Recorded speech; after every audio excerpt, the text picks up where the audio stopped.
What's going on, everyone? Lilith here. Today we got what's in my wallet for August 2021. It's going to be a jam-packed video. We'll start off with the unboxing of the Amex Platinum, then we'll go over other cards in my wallet and discuss some of the credit card strategy behind it. And from there, we'll actually cover a new card by Coinbase where you can get up to 4% back, and we'll get into those details soon enough. And towards the end, I want to share with you a card that may pique your interest. And as we walk through all these cards that we're going to go through, there may be cards that show up which have more extra detailed information on their own solo videos, so feel free to check it out. But with that, you know how it is. We'll get straight into it. So starting off, here's the box for the American Express Platinum. And basically what you see over here is where your name and address would be, where it's blank right over here. And so as you open this box, I've actually opened it already just to kind of see, what the contents are. So when you basically open it up, this is basically how it looks like, and the card right here, I'll put it up on screen what it looks like. And essentially, when you come back over here, this tab over here, you can lift it up, and when you lift it up, there's basically all the benefits that you get with the card, kind of like your Equinox credit, your Saks credit, and as you flip through, there's a couple more pages under here which basically give you kind of what are the benefits of the card and otherwise. If you watch my video on me applying live for the Amex Platinum, I basically wasn't a new applicant, but I got an upgrade offer of 25,000 points with $2,000 in minimum spend for the first 6 months. In addition to that, you get 10x points on groceries and gas for that same 6-month period, up to $15,000 in spend. I received an upgrade offer for the Amex Platinum, but this is actually the second time I got the card. And so the first time I got the card, it actually comes in some cool packaging like this, with this wooden display with the card right there straight center. When I upgraded, I had a choice between upgrading either the Amex Green or the Amex Gold. And in fact, I actually upgraded the Amex Gold card versus the Green. And so I asked the question if anyone out there wanted to know the rationale behind that, and I got some responses from our subscribers. The rationale behind this was essentially my credit card setup in general. And so starting off with the Amex Platinum, there's that minimum spend to be hit in the first 6 months. But post the minimum spend being hit, it's basically because of other cards I have for other categories, which coincide with the same categories as the Amex Gold, which would have been basically redundant to keep the Amex Gold along with other cards in terms of my setup. And more importantly, there's credits with the Amex Gold, which pretty much kind of coincide with the Amex Platinum's credit. And so to pay 2 annual fees for credits that overlap, which may or may not give me the most real value, was basically my rationale of upgrading the Gold card and then basically keeping the Green. Apart from the upgrade offer terms, in general, the Amex Platinum gives you 5x points on flights directly booked with the airline, as well as hotels directly booked with the hotel company.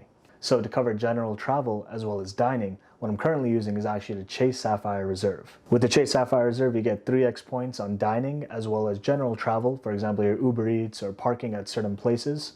And you also get that 3x on items like public transport or renting a car, for example, etc. Next, I have the Chase Freedom Flex. I actually have 3 of them, but the point here being that the Chase Freedom Flex actually gives you 3x in that same dining category, which can seem to overlap with the Chase Sapphire Reserve. The Chase Sapphire Reserve has an annual fee, and the reason I keep the Chase Sapphire Reserve is actually because of the USP, aka the unique selling point, for me at least, in terms of transfer partners that are specific to the Chase ecosystem. A good example of this is Hyatt. If you break down the annual fee of the Chase Sapphire Reserve, it's an annual fee of $550. And within there, you get actually $300 in terms of a travel credit. The travel credit is super flexible, and if I was going to spend $300 per year anyways on general travel, effectively that annual fee comes down to $250. Between a couple factors of being able to transfer your ultimate reward points earned on any of your Chase card, at least the Chase flagship cards, I can transfer those points to the Chase Sapphire Reserve and then basically redeem them at 1.5 cents per point. 1.5 cents per point is essentially saying that when you get those 3x points, you're effectively getting at minimum 4.5% cash back. This is if you redeem your points for the pay yourself back feature on the Chase Sapphire Reserve, or used, for example, booking travel through the portal, which is powered by Expedia. For me personally, transferring points to a partner like Hyatt, where you can get nights as cheap as 5,000 points, is essentially saying that, hey, if the night was $100 and I'm using 5K in points, I'm basically getting 2 cents per point. With an earning structure of 3 times points on certain categories with the Reserve as well as the Flex, I'm basically getting 6% in terms of cash back in terms of value. Like this, the annual fee for the CSR is pretty much justified compared to just keeping solely the Chase Freedom Flex, because although the categories are the same, there's some benefits of the Chase Sapphire Reserve which greatly outweigh, but also benefit kind of the credit card setup that I'm maintaining. The Chase Freedom Flex comes with fixed categories as well as rotating categories which switch out every quarter. This particular quarter is grocery stores as well as streaming services.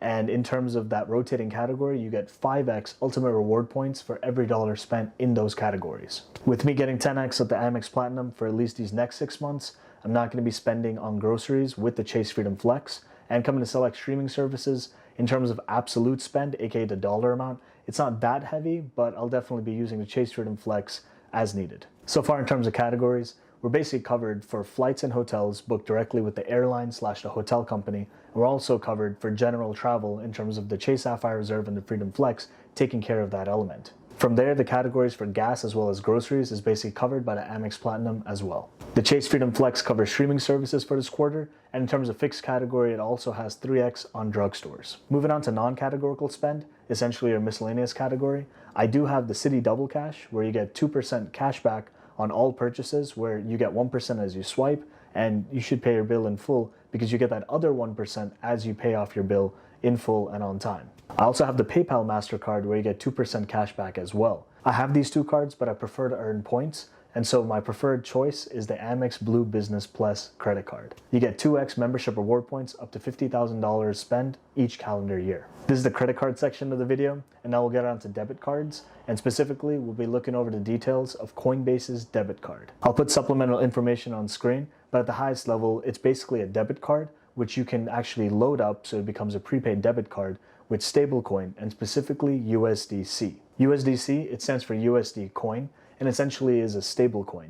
It is a type of cryptocurrency, but at the same time, it's not volatile like the other ones like Bitcoin, Ethereum, or other altcoins, but its whole function is to be stable and essentially provide liquidity to the cryptocurrency markets, and it's essentially pegged to the US dollar 1-to-1. USD coin, it costs $1, and from a market definition perspective, it will never be above or below $1. It's up to 4% back, and how it works is you basically have a choice between Bitcoin or XLM, aka Stellar Lumens. If you choose Bitcoin, you'll get 1% back, and if you choose XLM, you'll get 4% back. Last but not least, it's not a credit card, and it's not a card based off of a checking account, but it's actually a savings account known as Yada Savings. Yada Savings is a prize-linked savings account, and the benefits of having the card are over here. And if you want to learn more about the platform and a hands-on demo, click on the card over here. And with that, thanks for coming to the end.